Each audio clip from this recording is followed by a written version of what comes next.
Hey everybody, welcome back to Toyota Duo. My name is Josh, and today I'm going to be showing you how to add a guest driver to your Remote Connect so you can share this remote that's in your Toyota app with other people, as well as put it in a valet mode where you can check the speed limits and even turn off the ignition.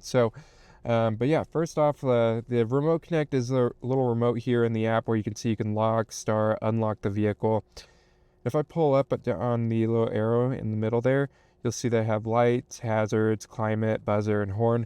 This is not standard on every Toyota. Some Toyotas have more functionality than others. This is a 25 Tacoma. As you can see, this is our truck. My wife named it Pumbaa because it's it's the color of Pumbaa from The Lion King. But anyways, back to this. To share remote and track speed limits, you're going to see a guest drivers button all the way down at the bottom. Now, if I touch either of those, it's going to pull me to this screen here. So on the valet mode, if you touch the little valet person, you can see you can set driving limits. Now, those driving limits, if I touch there, you can see I can set speeds, I can set miles, I can set area, curfew. All these are going to be notifications and time.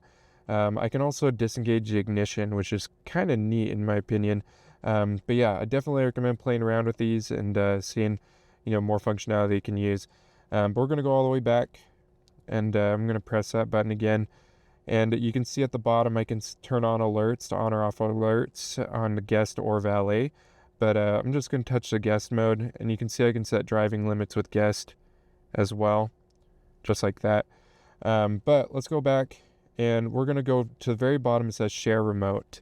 I'm going to press share remote, and we're going to give driver access to remote commands with the mobile app. So we're going to press add driver at the very bottom. And this one here, now the other driver has to have the Toyota app. They have to be logged in. That's the only way it's going to work. But we're going to put in my phone number, and yeah, I'm going to blur it out so I don't need you guys knowing my phone number and stuff. But we're going to be pressing search. And then you can see that we can invite driver. That's the profile that popped up with the phone number. So I'm going to invite driver. Now this next step, it's going to get sent to the driver. You need to go into the vehicle to do it, and I'm going to transition to another scene here real quick so you can see how to do it within the Toyota app. But yeah, let's move over to the other vehicle, or to the vehicle itself, and we'll show you how to do it. Okay, now that we're in the vehicle, I'm going to show you how to actually activate the Remote Connect access for the other profile if you want to share it in a guest mode. So first off, we got to sign in to your profile right here. And then you'll see that I'm going to put in my PIN number, make sure we get signed in. Now there's going to be a couple ways to do it, or at least there's one way, but there's going to be a couple pop-ups that'll kind of help with that. So you can see it says welcome Josh Tolman. Now we're going to get logged in. It's going to update the settings. First thing that's going to pop up is remote authorization pending. So you can tap that, or I'm going to show you how to get to it if you miss it. So make sure you're in the settings tab, which is in the bottom left. Scroll all the way down to the bottom. You're going to see there's an apps button. Go ahead and press apps and then remote connect. Now that remote connect, it's going to generate a QR code, or you can connect by code, but the QR code is a lot easier in my opinion. Make sure that you have the Toyota app logged into. As you can see, I have it on here. Then all you have to do is make sure you go to that QR code.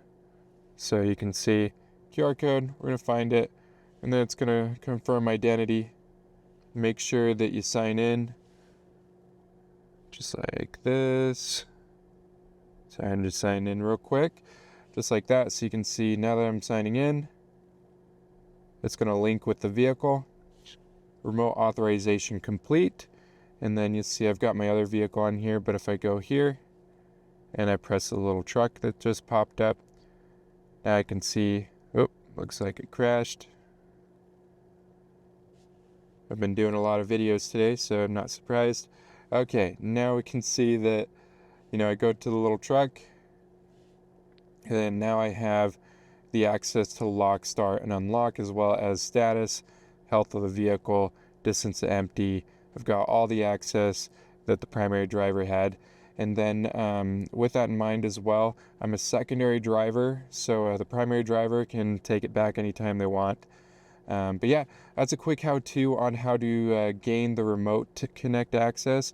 Now, with that in mind as well, if they want it back, so if you are the primary driver and you want this access back, because again, like I said prior, only one person can use that at a time. Once you remove the driver, that same thing is going to happen. You do those same steps to where you'll go back, sign in to your driver, and then it'll say remote activation pending. You can either press that button that pops up on the top, or you can go down to apps. Make sure you go in there. You do the same steps that we just did to sign in with the secondary driver. So, but real quick as well, I'll show you how to remove it from another driver. So we're going to go back to dashboard, just like this. You're going to see it's updated. You'll notice that you don't have it anymore. You can only have remote connect for one driver at a time. So keep that in mind when you're sharing this.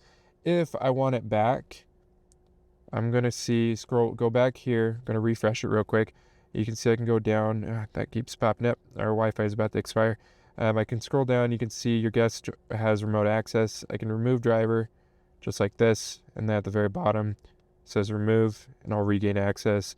And then I got to go back out to the truck and do that and connect it. So, but yeah, again, thank you guys so much. Really appreciate all your support. If you have any questions or comments, drop them down below. We look forward to helping you out in the next video. Thanks, and see you next time.